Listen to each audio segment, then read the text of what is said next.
Your SEO isn't broken. It can't be broken because for 99% of Shopify brands, it doesn't even exist. Every month I talk to over 75 brands and at least half of them say the exact same thing. My SEO must be broken. How do we fix it? And that thinking is exactly why they're not growing at all. If you were losing money actively on Meta ads or Google ads or whatever, that I would consider that broken. But with SEO, most brands aren't losing money. They're actually losing the opportunity to make more money. SEO is not some box you check or some Shopify plugin that you toggle on and all of a sudden it starts making you money. It is a growth channel, and when you actually treat it like one, the results look nothing like what most brands are currently getting. So let me show you what real SEO work actually looks like. 99% of brands have this backwards view of SEO.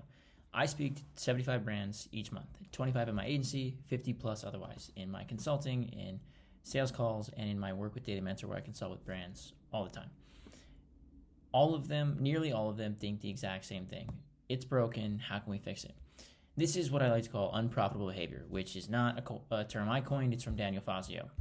Now, organic search, when treated like a growth channel, can be a very profitable growth channel, just like Meta ads, Google ads, email marketing, and every other channel in your stack. I have many such cases of showing that it is a very profitable channel.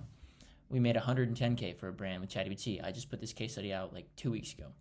We made $75K in 6 months, which is about a 4X for this brand.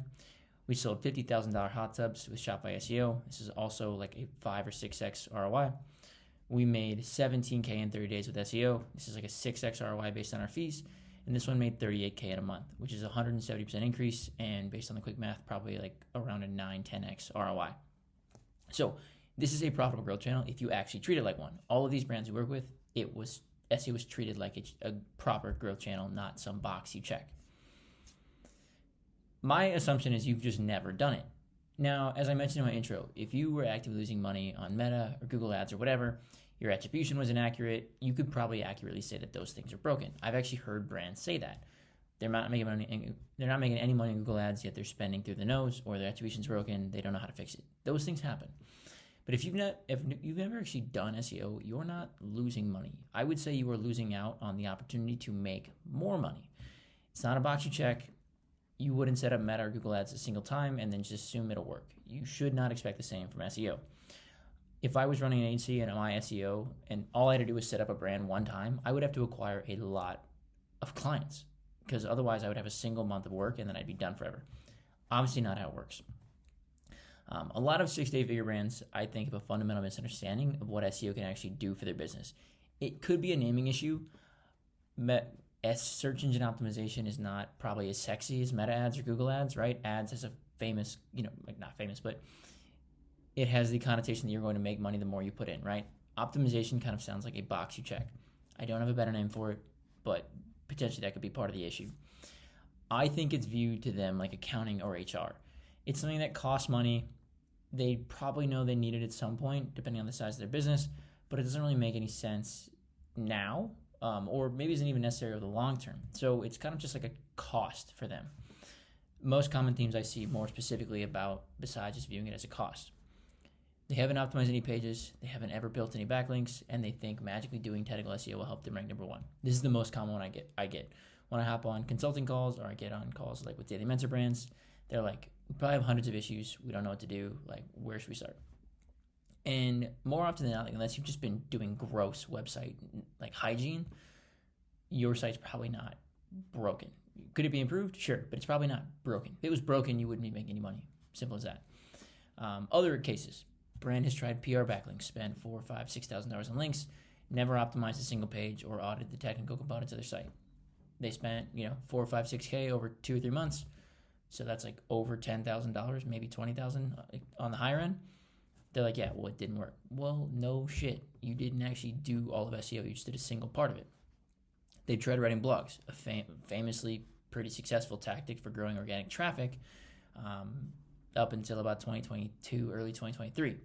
They wrote blogs. They never built any internal links. They never optimized any money pages. They never built backlinks. None of that stuff. Again, these are not a strategy. They are parts of SEO. Equivalent to setting up your Facebook pixel and then never doing anything with it again. What does an effective SEO strategy actually look like? SEO strategies can look very, very different for every single brand, right? I'm going to show you what the average one looks like for a brand that works with us at a pretty good agency. First month, technical audit and implementation, usually done in about 7 days, depending on the scope of technical issues we find. All product and collection pages mapped to keywords. Doesn't matter if it's 25 total pages, doesn't matter if it's 125 total pages, all of them are getting mapped out so we can plan for the next few months. 15 to 25 of the highest priority product and or collection pages are optimized. We do it all in a Google Doc, client approves it, and we actually publish it for them in Shopify. So all those pages are not just getting drafted or looked at in month one, they're actually getting updated and optimized, and the live version is going to reflect our keyword findings and our optimization strategy. Backlink campaigns are launched via cold email through a various amount of domains, and we build at least 5 to 10 backlinks for a client in the first month. We also add 20 to 25 branded Reddit comments to relevant high traffic threads, all of which are boosted, engagement boosted, if you will, with upvotes, all of which the goal of Reddit commenting is to increase LLM visibility and hijack some pretty high visibility, high competition threads or search results, if you will. And also we do weekly and monthly reporting. If you're doing this in-house, you may report to your manager or something like that.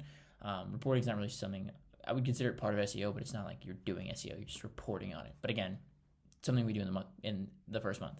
That's all in the first 30 days, right? Most people who've tried SEO or think SEO is broken, they turned on Yoast, they ran a single crawl of their site, and they're like, oh, okay. And then they just moved on. That's not what SEO is. It's not a growth channel. It's not a button you can toggle on. If anyone could do it, if anyone could toggle on a button and do SEO, it'd be so fucking easy. But when you set up meta ads, Google ads, right?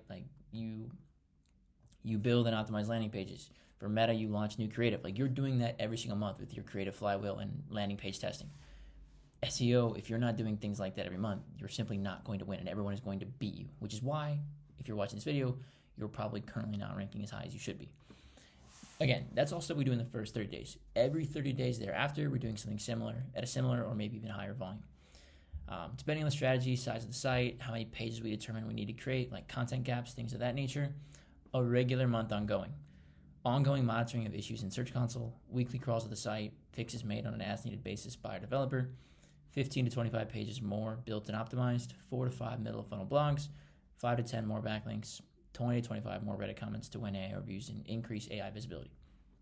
Now, over a course of a year, this would amount to, on the low end, 180 pages, new pages per month, or optimized or new pages, 4 to 5 middle of funnel blogs.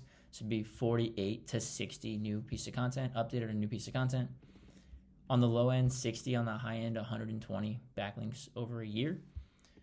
And 20 to 25 more Reddit comments. On the low end, 240 more Reddit comments to get you more visibility. This is a system designed to grow. First off, designed to look like a growth channel, not just a box you check.